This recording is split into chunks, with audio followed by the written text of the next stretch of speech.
बिस्मिल्लाहिर्रहमानिर्रहीम। सूरह नहल आयत नंबर 78 का तर्जुमा करेंगे और समझने की कोशिश करेंगे।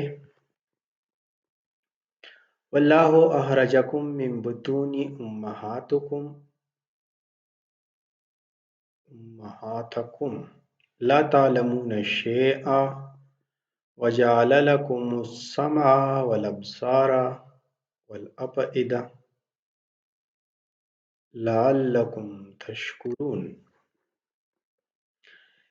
And Allah brought you out of the wombs of your mothers while you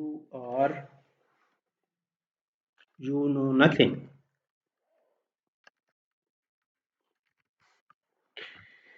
and give you hearing, sight, and intellect, so perhaps you would be thankful.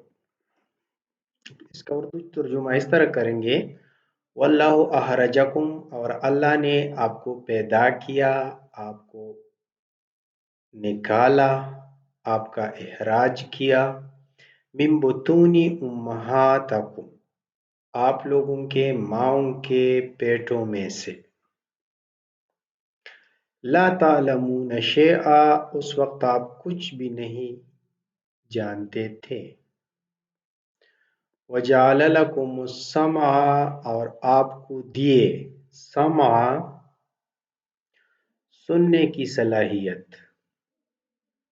वल अब्सारा, देखने की सलाहियत, वल अफइदा, और सोचने समझने की सलाहियत, लअल्लकुम तशकुरून, हो सकता है कि आप लोग शुक्रगुजार बन जाए।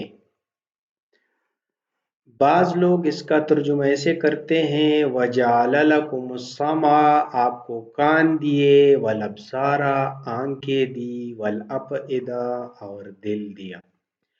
लेकिन उससे ज्यादा बेहतर तर्जुमा यही है कि आपको सुनने की सलाहियत दी, आपको देखने की सलाहियत दी, और आपको सोचने समझने की सलाहियत दी।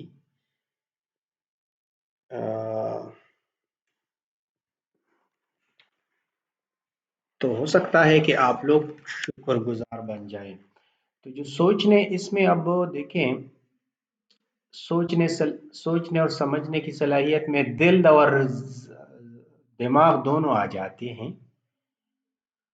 अब्सार जो है, आंखें देखती हैं, और कान सुनते हैं। तो ये लोग करते हैं तर्जुमा कान, आंखें और दिल। लेकिन दिल और दिमाग दोनों चाहिए, सोचने समझने की सलाहियत दोनों के लिए दोनों चाहिए।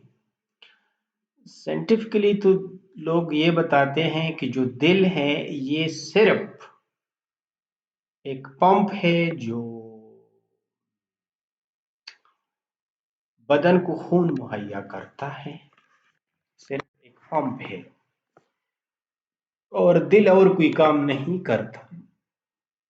जो सोचने समझने की सलाहियत है ये उसमें है, दिमाग में है। सोचने समझने की सलाहियत दिमाग में है। तो मतलब ये है कि ये तर्जुमा ज्यादा ही बेहतर होगा कि अल्लाह ताला ने आपको सुनने की सलाहियत दी, देखने की सलाहियत दी, और आपको सोचने समझने तफक्कुर करने की सलाहियत दी, ताकि आप लोग शुक्रगुजार बन जाएं। तो मतलब ये है कि अगर आप साइंस की नुक्ते नज़र से देखें तो वो यहाँ पे अगर हम दिल का तर्जुमा करें तो दिल तो न सोचता है न समझता है। दिल तो एक पंप है, साइंस कहता है कि पंप है और वो बदन को खून मुहैया करता है। लेकिन ऐसा नहीं है, दिल और दिमाग दोनों मिल के सोच समझने की जो सलाहियत है इन दोनों में है। اور یہاں اپیدا کا معنی یہی ہے کہ سوچنے سمجھنے کی جو صلاحیت ہے وہ اللہ تعالیٰ نے آپ لوگوں کو دی تاکہ آپ سوچے سمجھے کہ یہ کائنات کیسے بنا ہے، میں کیسے بنا ہوں، میں کیوں آیا ہوں، میرا کام کیا ہے، میں نے کیا کرنا ہے، کیا اچھا ہے کیا برا ہے۔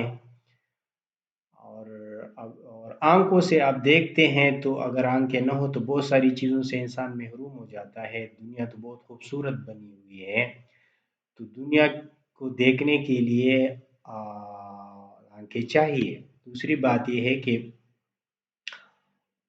سننے کی صلاحیت بھی بہت زیادہ اہم ہے، کیونکہ آپ بہت ساری چیزیں سنتے ہیں اور پھر اس کو سمجھنے کی کوشش کرتے ہیں سننے کے بعد۔ یعنی بعض لوگ جب باتیں کرتے ہیں تو آپ ان کی باتیں سن کے اندازہ لگاتے ہیں، کہ پھر سوچتے ہیں کہ یہ فلانے کی آواز ہے، یہ اس کی آواز ہے، یہ اس کی آواز ہے۔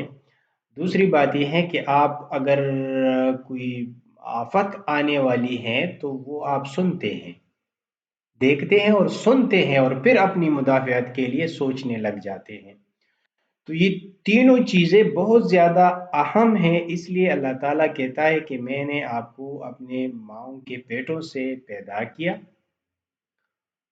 اس وقت آپ کچھ بھی نہیں جانتے تھے، پھر آپ کو یہ تین فیکلٹیز دے دی تاکہ آپ دنیا کو سمجھے اور دنیا کے لیے کچھ، یہ تینوں استعمال کر کے دنیا کے لیے کچھ کریں۔ اور پھر کہتا ہے کہ یعنی اس لیے دیے کہ آپ شکر گزار بن جائے، آپ میرے بندے بن جائے۔ تو یہ اس کا ترجمہ ہے۔ تو اللہ تعالیٰ یعنی یہ بہت اہم فیکلٹیز ہیں، سمع، ابصار اور افئدہ۔ تو اس میں ہاتھ پاؤں کا ذکر ہی نہیں ہے۔ یعنی اگر کسی بندے کی یہ تینوں کام کر رہے ہیں، یعنی وہ سنتا بھی ہے، دیکھتا بھی ہے، اور سوچنے سمجھنے کی صلاحیت بھی اس کی پوری ہے، تو پھر اس کو بہت بڑا شکر گزار ہونا چاہیے، کیونکہ یہاں پہ ہاتھ پاؤں کی بات ہی نہیں ہوئی ہے، ہاتھ بھی ہو پاؤں بھی ہو۔ یہاں تو صرف بات ہوئی ان تین چیزوں کی کہ وہ سن سکتا ہو، دیکھ سکتا ہو، سوچ سمجھ سکتا ہو۔ تو اس کو چاہیے کہ اللہ تعالیٰ